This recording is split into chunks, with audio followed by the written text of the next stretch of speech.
Diera en La Puntica de la Lengua.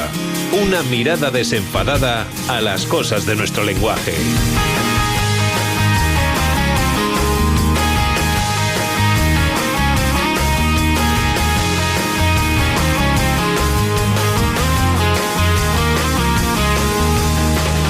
Ambientamos hoy en La Puntica de la Lengua con un fragmento de la película El Pequeño Salvaje. Un niño de unos 11 o 12 años, completamente desnudo y casi sordo y mudo, que se sustentaba de bellotas y raíces, ha sido capturado por 3 cazadores en el bosque de Con cuando trepaba a un árbol para librarse de sus perseguidores. Conducido a una aldea cercana, si yo consiguiera traer ese muchacho a París, podría determinar examinándolo los grados de inteligencia y clase de ideas de un adolescente privado de toda Una película, El Pequeño Salvaje, del 70, dirigida por François Truffaut, inspirada en la historia de Víctor de Aveyron, un niño encontrado en 1790 en los bosques de Francia, cerca de Toulouse, donde aparentemente había pasado la niñez, y una peli que trata la importancia que tiene el proceso de socialización en el ser humano y también las implicaciones que tiene su ausencia. A ella acudimos para hablar hoy de humanos sin lengua materna. Nos acompaña nuestra buena amiga Mamen Horno. Mamen, ¿cómo estás? Buenos días. Hola, buenos días, Óscar. Bienvenida, gracias por acompañarnos. ¿Todo en orden? Gracias, ¿todo bien? Gracias a vosotros. Sí, encantada de estar aquí otra vez. Me parece muy interesante el tema que traes hoy y que pones aquí encima de la mesa, porque sigue habiendo hoy humanos sin lengua materna, Mamen. Sí, claro. Para tener lengua materna es necesario tener a gente hablando a tu alrededor. Así que todos aquellos humanos que cuando son bebés no tienen acceso a una lengua natural, pues se convierten en humanos sin lengua materna. Estamos hablando de estos chicos, ¿no?, que han abandonado en el bosque, bueno, que afortunadamente pasa pocas veces. Hablamos también de niños que han tenido, bueno, pues otras experiencias traumáticas, como por ejemplo vivir encerrado en una habitación, como le pasó a Jenny, ¿no?, sin contacto con los seres humanos, porque su padre pues tenía rasgos psicopáticos seguramente. Pero también estamos hablando de otros casos, digamos, menos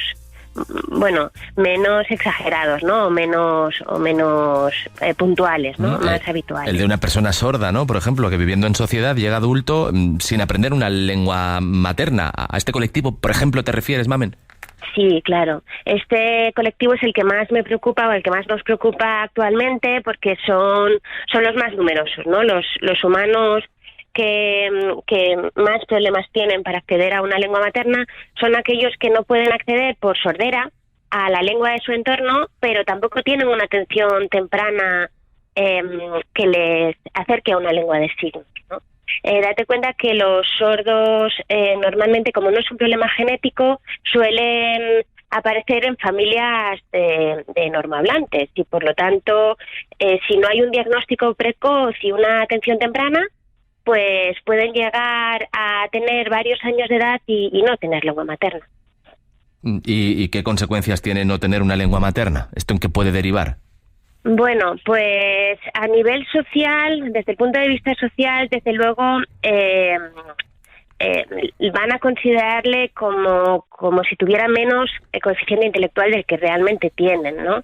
Normalmente se les considera discapacitados, se les considera que no tienen las mismas funciones cognitivas que el resto de los niños, a pesar de que probablemente, y bueno, con mucha seguridad, el CI no se ve implicado. Quiero decir, pueden tener el mismo CI que cualquier otro niño, pueden ser incluso superdotados.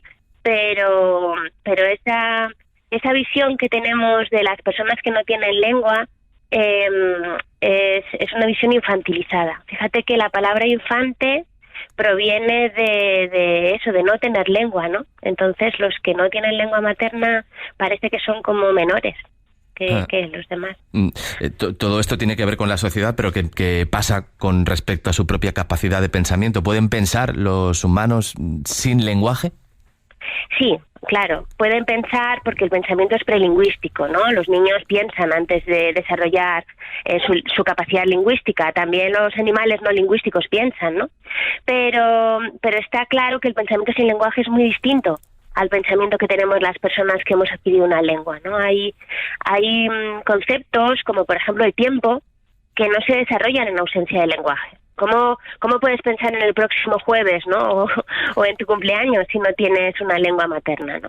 Entonces hay un libro maravilloso que yo os animo a leer, que está escrito, es un libro clásico, por Susan Sander, que se titula Un hombre sin palabras, en el que se cuenta el proceso por el que un hombre sordo de 27 años empieza a aprender a hablar, ¿no? Le enseña a hablar la narradora del cuento, ¿no? La protagonista. ¿Y qué cosas le pasan, Mamen? Claro, es un libro maravilloso y en ella además está basado en un hecho real. Y allí Susan Sander lo que nos dice es que esa persona antes de adquirir una lengua pues vivía en un presente constante. O sea, no era capaz de pensar en aspectos como eso, como el presente o el futuro, y tampoco entendía la mayoría de las cosas que hacemos los humanos. Él estaba socializado, él no tenía demasiados problemas, ¿no? para vivir en sociedad, pero había muchas cosas que para él eran un misterio, como por ejemplo las Navidades, no entendía, ¿no? Claro.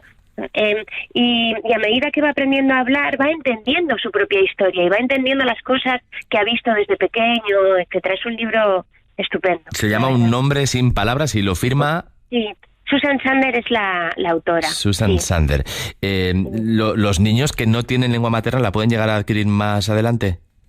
Sí, no. Los niños salvajes que conocemos, pues el Víctor de Avirón o Jenny o así, tuvieron muchos problemas para aprender una lengua. Aprendieron a comunicarse, pero digamos que de forma distinta.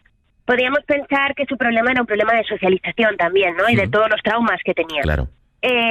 Las personas que han vivido una vida semi-normal, socializada, etcétera, como el protagonista del libro que os acabo de comentar, sin embargo, también tienen problemas. Entonces, digamos que de algún modo es como si fueran siempre hablantes de segundas lenguas, como si fueran siempre extranjeros de su propia lengua, ¿no? Entonces pueden aprender a hablarla, pero de una manera diferente. Y por eso pensamos que hay un periodo crítico para adquirir nuestra primera lengua. Y cuando pasamos ese periodo crítico, pues podemos aprender la primera lengua, pero ya no será nuestra lengua materna, no será esa tranquilidad con la que hablamos, una lengua materna, esa seguridad, etcétera. ¿Y está establecido, Mamen, más o menos por dónde pasa ese periodo crítico, la cantidad de tiempo que supone y demás? Sí, la pubertad. Es que en la pubertad hay muchos cambios hormonales que tienen consecuencias también a nivel neuronal, ¿no? Entonces, hay como los neurobiólogos hablan de una poda neuronal, ¿no? Entonces, aquellas neuronas que no se han solidificado, que no se han usado de forma permanente, tienden a caer, porque las neuronas ya sabes que necesitan mucha energía, ¿no? Sí. Entonces se mantienen aquellas neuronas que son, digamos, más efectivas. Entonces en esa poda neuronal es cuando se produce, ¿no?, ese periodo crítico, ¿no? No solo para el lenguaje, ¿no?, sino para otro tipo de capacidades. Por ejemplo, ¿para qué otro tipo de comportamientos existe un periodo crítico, Mamen? Pues, hombre, por ejemplo, la tercera dimensión, la visión de la tercera dimensión.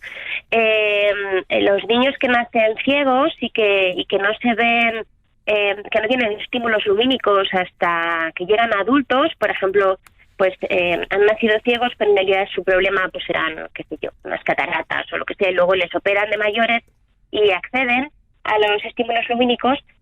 Ellos pueden ver de mayores, pero, por ejemplo, cuestiones como la distancia, la profundidad, no están tan seguros, no lo adquieren con la misma seguridad con la que lo adquirimos los demás, ¿no? Digamos que han rebasado ese periodo crítico. Y este periodo crítico no solo ocurre en los humanos, ocurre en todas las especies. Todo aquello que tiene que ver con el instinto se relaciona, ¿no?, con un periodo crítico, como por ejemplo la impronta, los patitos que siguen a las madres, ¿no? Si no lo hacen en un periodo crítico, siguen a las madres, pero digamos que con menos estabilidad. Si hay un petardo o algo así, pues se despistan, ¿no? Entonces, digamos que, bueno, nuestro comportamiento lingüístico es el comportamiento de un instinto que tenemos los seres humanos, ¿no? No más. ¿Qué más podemos añadir al tema de hoy, humanos sin lengua materna? Bueno, pues yo quería un poco poner el foco en esto, ¿no? En que es fundamental un acceso temprano a una lengua para el buen funcionamiento del lenguaje, pero también para una adecuada socialización e incluso para un desarrollo óptimo de nuestra cognición, ¿no? Del pensamiento.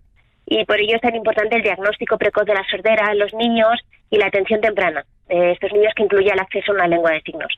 Con independencia de que luego más tarde accedan a una lengua oral, ¿no? Pues sean implantados o lo que sea, la exposición temprana a una lengua de signos es crucial para el desarrollo, ¿no? Y bueno, y esto quiere decir que se tiene que saber y se tiene que intentar que todos los niños tengan una lengua materna pronto. Mamenorno, gracias por estar con nosotros esta mañana. Hasta la próxima. Muchas Buenos días. Gracias a vosotros. Adiós. Adiós.